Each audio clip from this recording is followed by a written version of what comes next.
Asked a friend that's been in the program for quite some time. He's a good guy, from what I know of him. And all right, well, we'll let him tell his story about that anyhow. And so I'm going to give you Tom Z from Sydney, Ohio.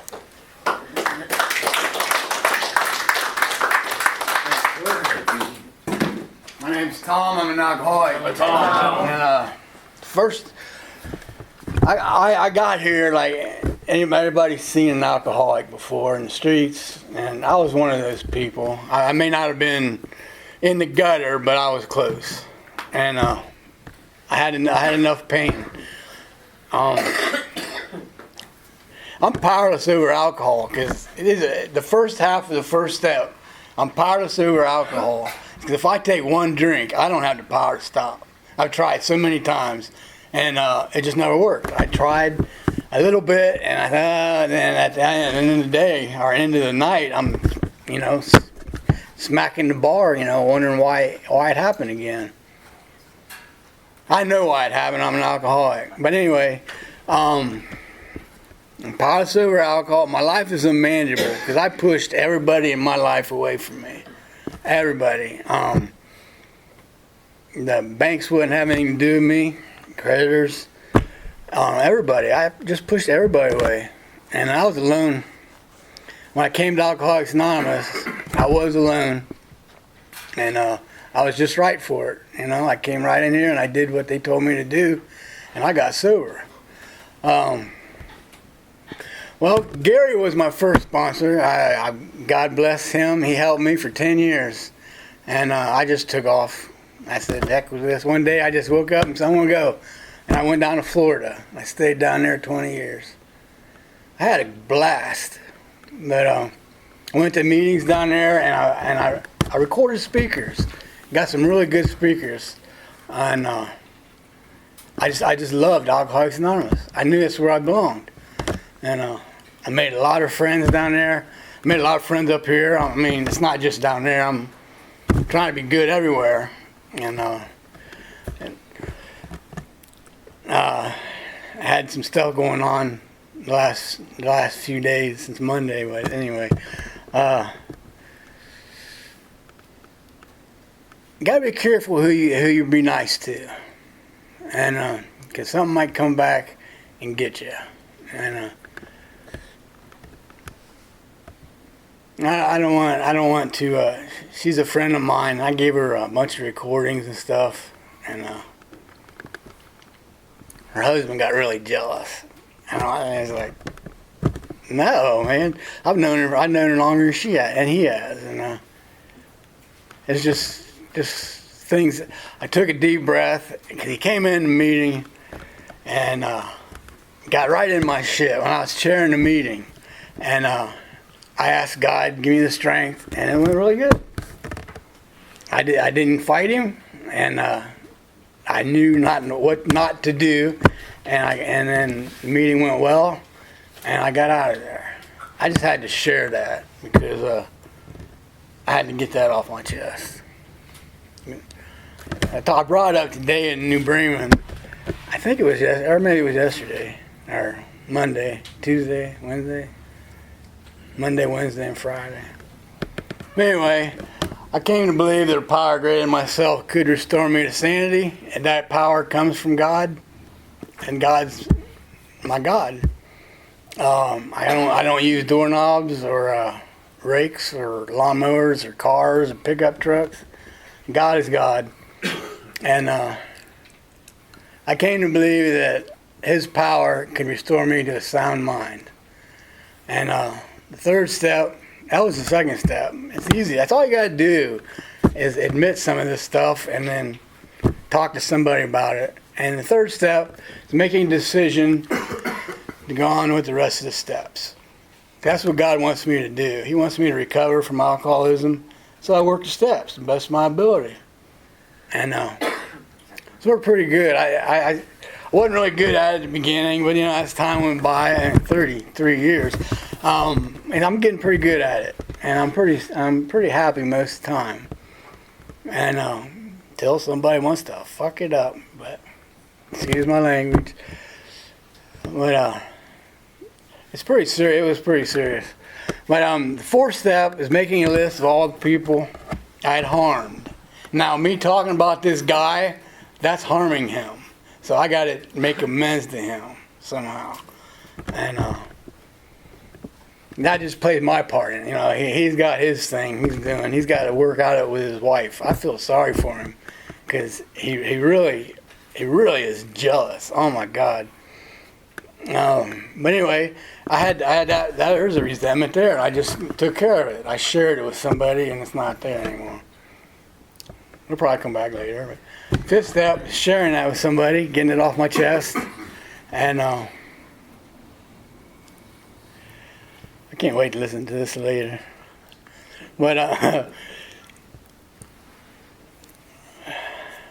asked God to remove all this stuff, and I shared it with somebody, and that really worked. When you share your sins or whatever you want to call them, your character defects, it feels so much better to get it off your chest, and it does. It felt real good, and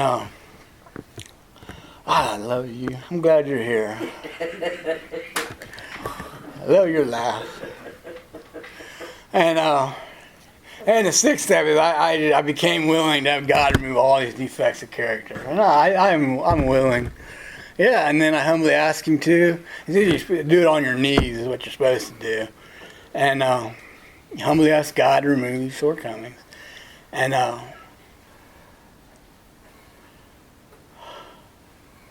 they go when I stop doing them.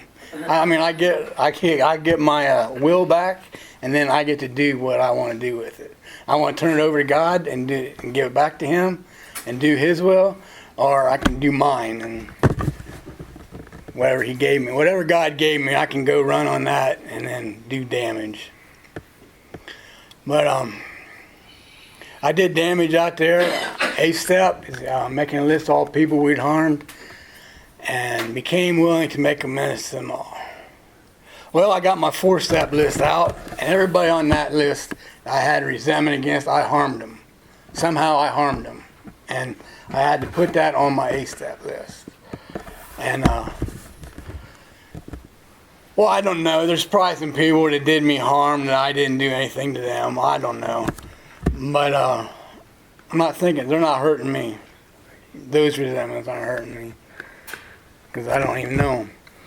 But making direct amends to such people wherever possible, that's where the growth is. You know, you really get to know God when you do that. Clean up your past. All the stuff that my past that I did my four-step, everything on my four-step list is blocking me from God. And we get to the eight-step list, we just take care of it and open up to God. Sounds really easy and like it's going to happen real quick, but it doesn't. Some people it does, but not me. It took me a long time. I knew I had to be here. I knew I wanted to be here. I got here in Fort Lauderdale, Florida. I came into Alcoholics Anonymous. Oh, I come in when I was 16 and after a car wreck, and the only thing I remember was Gary. But then I came back in when I was 22. Stayed sober for like 3 months, and I drank a beer, and I wiped all that guilt, shame, and remorse came back when I drank that beer. It's a state of it's in the mind, and that was my bottom. I hit a bottom hard when I drank that beer, and I just realized I threw everything away that I was hoping for. I just moved back into Ohio, and thought I had it made. Nope, I took that drink, and but I didn't finish that 12-pack. I went to AA right the next day and started over again. It's really easy to do, and things get better. They got better for me right away. I mean, I come from a really loving family, and they helped me so much.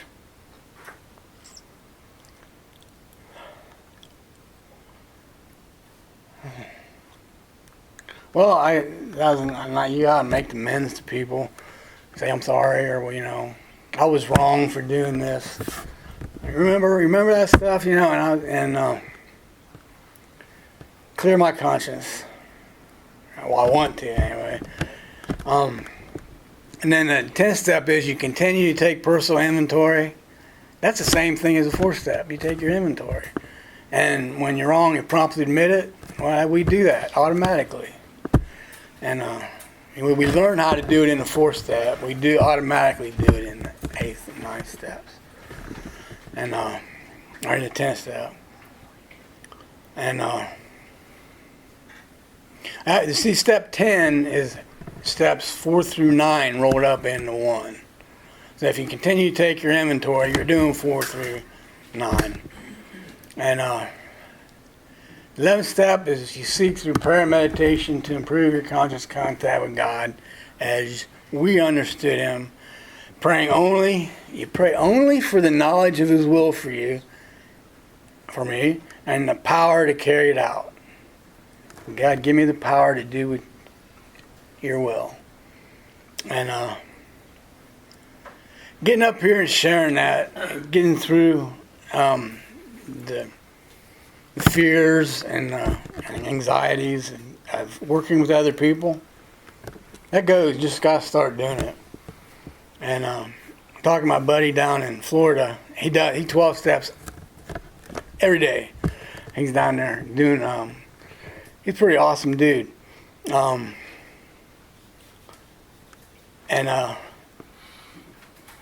he's. I was going to say something about him. I can't remember what I was going to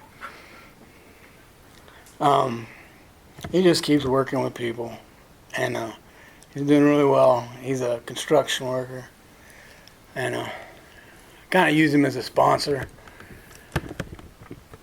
Still do, I guess. Talk to him. Something I needed to do when I got sober was talk to my sponsor. I fought with my sponsor. I fought with Gary. It can't be right, and I struggled with it, and he was right the whole time. I was just fighting with it. I do that a lot. I fight with things that should be God's will. I'll fight against it.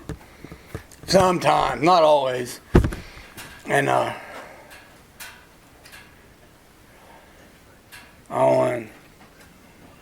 don't know what else to say other than I didn't know. I wanted to come up here and fix you all when I planned on coming up here, but that's not going to happen. And never really believed it would happen. Anyway, that's about all I got. What time is it? Oh, well, I'll talk a little bit longer. I give them fast. I tried to. I talked a little bit more this time than I did last time. But yeah, my family's glad I'm sober. And I grew up with a silver spoon in my mouth, and I never thought I was good enough, and I had everything I could have had, everything I wanted, but I chose to smoke cigarettes across the street from school and hang out with a bad crowd and get in trouble all the time.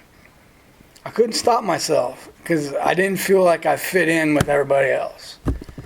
So I hung out with the hoodlums. And became one. I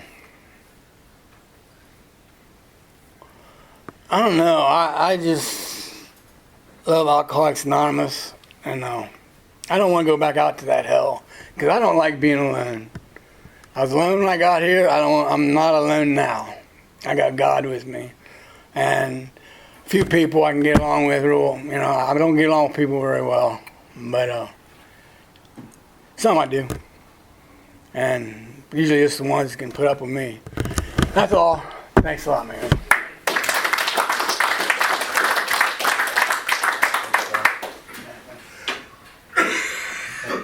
Yeah, thanks for letting me share. Yes, sir.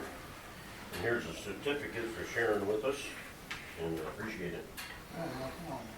Now I gotta find something to do for half an hour. Holy smokes. Thank you. Well, I guess Burkmeyer ain't here this evening. We probably have about a 20-minute lead there. That wasn't right of me to do that, but You owe a man. any of you all that know Steve Burkmeyer, You owe a man. whoops, there I said her last name. No, he's a good fellow, but he likes to rattle on pretty good, which we could use him tonight. We got 30 minutes.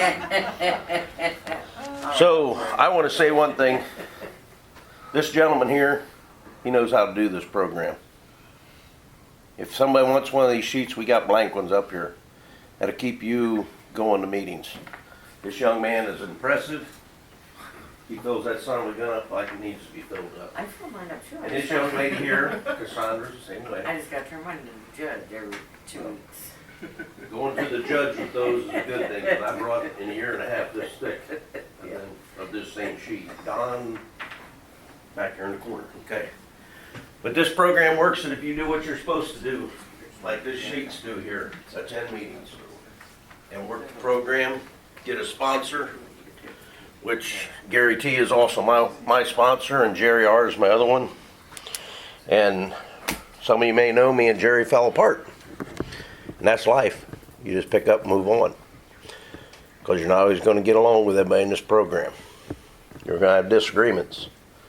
But don't go back out and drink and drug, because that ain't never going to solve a disagreement with anybody. I miss the old boy, but that's the way life is. It's life on life's terms. This program has helped me immensely. I put me and my sisters put my parents in a nursing home, and that's not been fun at all. But I've never drank over it yet, and don't even think of drinking to solve that issue, because that would make nothing good, but it'd make it a hell of a lot worse. But next week we got Dan M's going to give a lead for us, depending on some circumstances. So hopefully all that goes well for him on that end, so he can be here for us, because I look forward to hearing his story. And I'm going to be quiet, and we're going to start it over here with Richard, and everybody can make a comment, and if you don't want to say anything, pass. All right? Thank you. Thanks, Dwayne. Thanks, Wayne. I'm Richard Alcoholic. Thanks, Tom. You're a man of a few words, but the lead was honest. I could tell it was honest, and like I said, I hadn't heard you before, and I was I got to know a little bit more about you tonight, and I'm grateful for that. I'll pass. Thanks. I'm Brad, I'm an alcoholic. Brad. I want to thank you, Tom, for giving your lead. Like Richard said, it was an honest lead, and I just want to thank you for being honest to everybody. That's all. Thanks, Brad. Paul, I'm an alcoholic. Thank you, Tom. Never heard you before. I hear you tonight. Cool. Fast and sweet, huh? Thank you, sir. Yeah, thanks for being here, man. Thanks, Paul. Steve, alcoholic. Steve. Yeah, I've known you for a little while, Yeah. you know, heard your story before.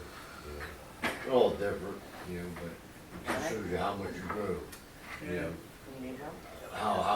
how your first one is, or the one is now, you know, the stuff you said before is not the same stuff you say now, because you've changed. And hopefully that's what it amounts to, and that's why you put in the program. You know. Thanks for letting me hear. Yeah, thanks for being here. Thanks, Steve. Shirley, alcoholic. Shirley. Thanks for your lead tonight. I really appreciate that breakdown of the steps, because I'm super good at overcomplicating them motherfuckers. So it's nice when it gets down to another level for me, so I appreciate it. Yeah, Thanks, Shirley.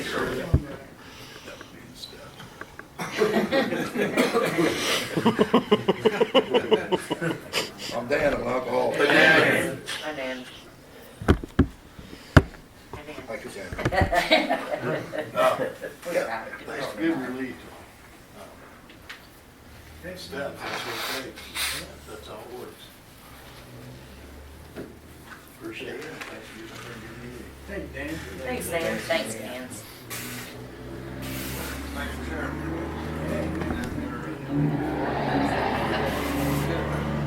It's usually better than that. I'd also like to congratulate the token taker. Yeah. It's not an easy step, but it's well worth it. Just hang in there. Steve Alcohol. Steve. Thanks for your lead, Tom. I've seen you around some of the meetings and I always enjoy when you're there. I like the breakdown of the steps. And I enjoyed your lead. So thanks. Thanks, Steve. Kevin, I'm an alcoholic. Tom, I've known you a long time and I've heard your lead several times and, I just, that's what it's about. You gotta learn to work them steps and then you gotta learn to live them steps. And live them every day in your life, and things will change. I can relate to that, picking that first drink up. If I was to pick up a drink today, I have no idea where it would take me, but I'm sure it wouldn't be any good, and because it never was. So, yeah, thanks for sharing your experience, strength, and hope. And congratulations, Dave. You keep coming back, man. I tell you, it's hard in the beginning, but I tell you, I don't believe that it gets any better out there. And kind of the part of this disease of alcoholism, I've found that once I'm an alcoholic, I'm always going to be an alcoholic. And one of my hardest things that I had to do was learn how to live without alcohol and be happy about it. And but that can be found in these rooms, so just keep coming back. And with that, I'll pass. Thanks, Kevin. Thanks, Kevin. I'm Andrew, recovering alcoholic. Andrew. I want to thank you for sharing what you said. Thanks for that disc you gave me. I've listened to it several times. One night I listened to it and fell asleep. Yeah, it's got a lot of good stuff. Congratulations on your token. Keep on getting that. That's all. Thanks, Andrew. Hey, David. Thank you, Tom, for your lead. That first drink's the one I'm having trouble with now too. I can relate to that part. Thanks, David. I'm Corey, I'm alcoholic. Hey, Corey. Thanks for giving the lead tonight, Tom. I think you did a fine job. Thank you. Thanks, Corey. Corey. I'm Greg, alcoholic. Hey, Greg. Thanks, Tom. I like hearing leads like yours where people go through the steps and how they work the different steps. And I think three of the toughest ones are taking that moral inventory of our faults and making the list of those we've wronged and making amends. And I think those are the toughest ones. And but you seem to have a handle on them all. Thanks for your lead. Thanks, man. Thanks, Great. Gabe alcohol. Thank you. Hey, I'm new to this meeting, guys. I've been here once, but Welcome. yeah, thanks, Tom, for your lead. That was a nice one.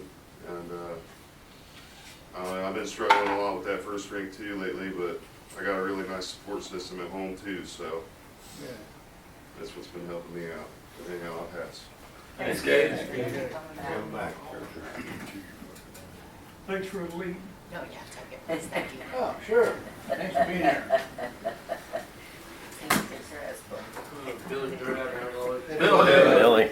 Good job on getting your first 24-hour tokens. I remember I was sobered off fentanyl and alcohol for the first time. Great. Keep going this week. And then thank you for sharing your lead. Thanks, Billy. Billy. Thanks, Billy. Thanks, Billy.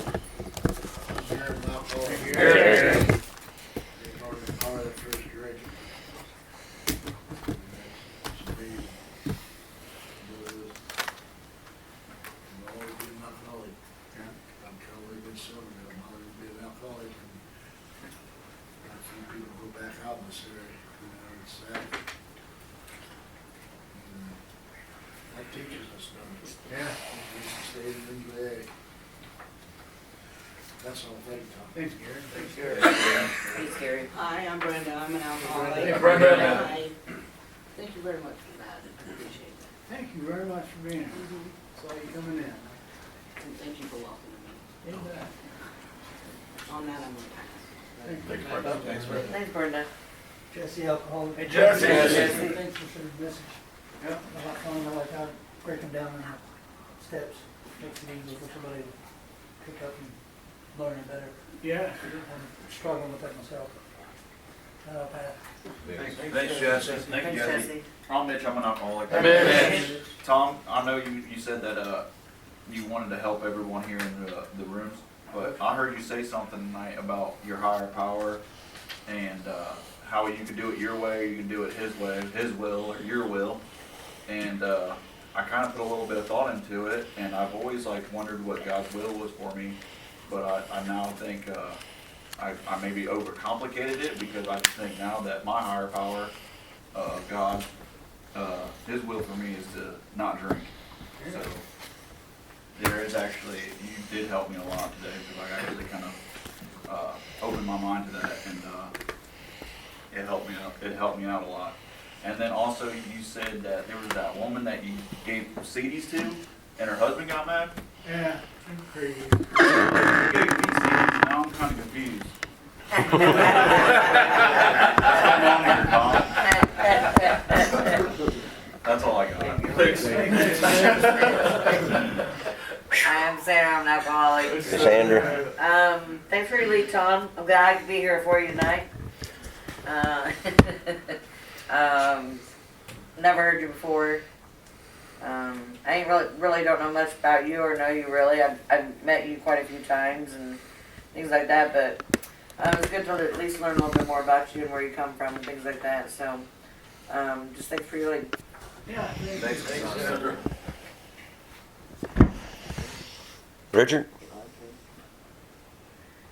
Mum's the word? Thanks for the. Thank you, Richard. Thanks, Richard. Thanks, Richard. Well, got 15 minutes left. Somebody want to... I'm Steve, I'm an alcoholic. Steve? Thanks, Steve. I don't know how you're feeling right now, but I guarantee you I'm 100% sure I know how you feel. You know, it sucks coming in here. It sucks not picking that first drink up. Guess what? It's got everything you want to do. That's the easy part. Working the stuff and working the program, that's the hard part. It seems like it's easy, but it's not. That holding that, keeping that, from that first drink is easy. Once you get your mind set to it, you know. But you gotta do the stuff that's suggested in the program to stay away from that drink. You know? I know it's not easy, and I guarantee you, I know it's not easy, you know. I was in a car accident. You know, after I was in the program when I was in high school, you know, I got in a car accident. I get you from drinking, I still got 2 DUIs after that. You know, something's wrong. I had to change me. I had to figure out what I was doing wrong. You know, what I was doing wrong was I was trying to run the show.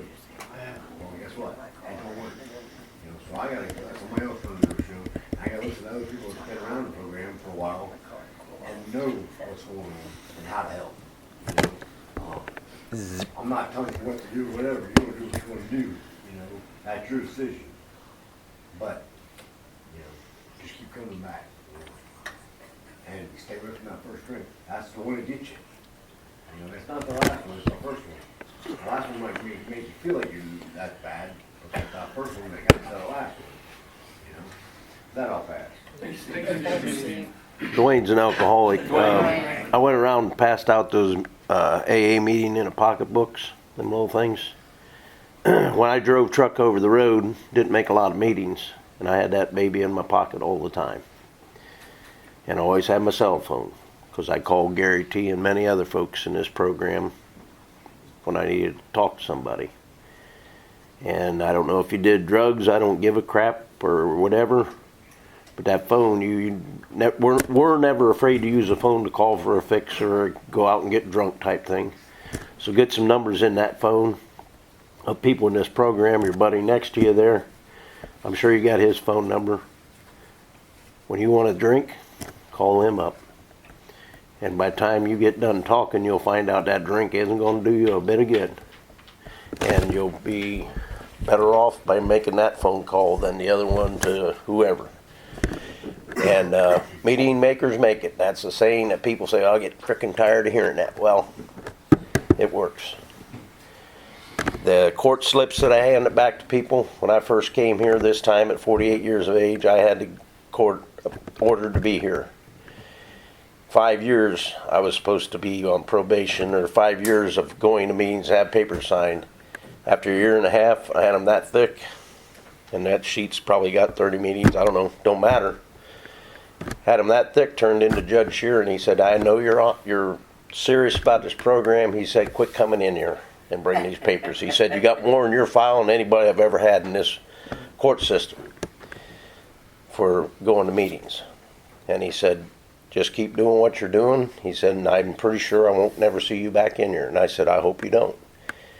And, you know, and that's where Gary T back there and Jerry R, when I first started this program, 48, when I lost everything but my life, those guys got me to meetings.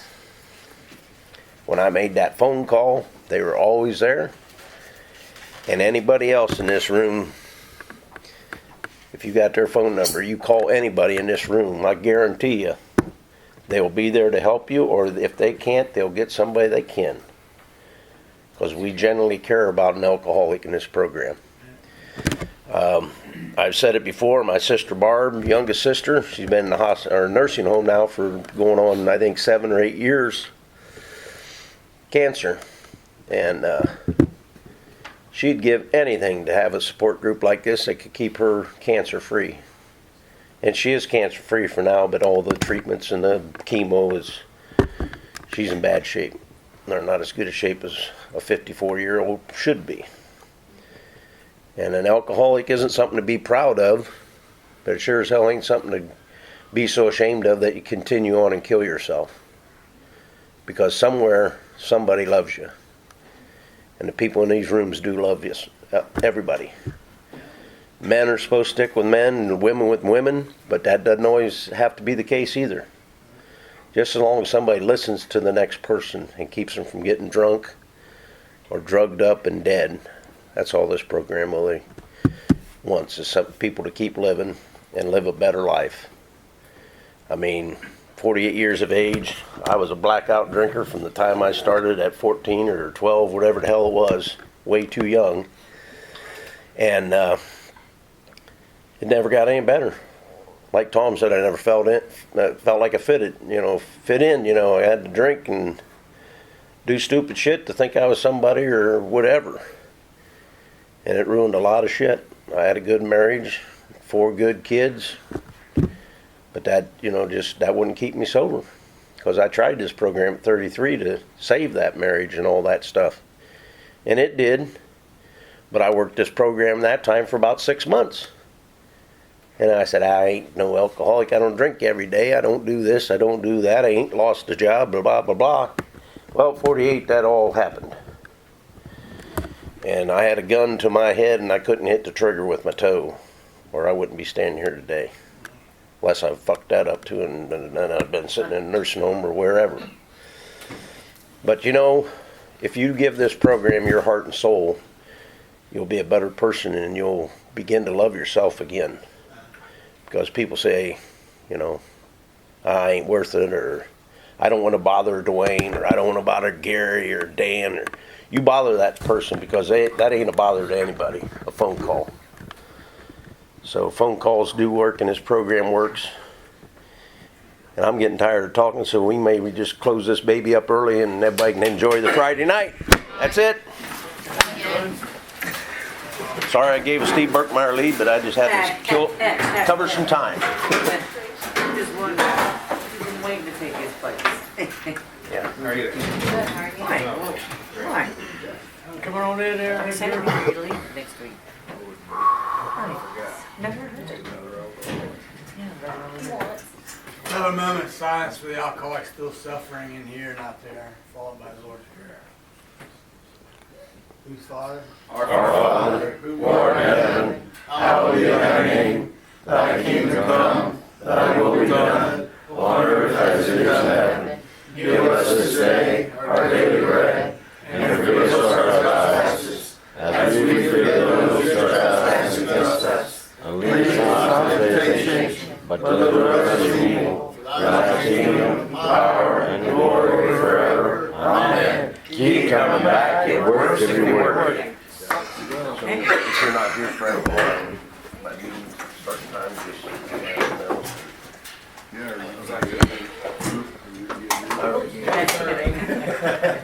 no, well, I hope everyone goes to Donna.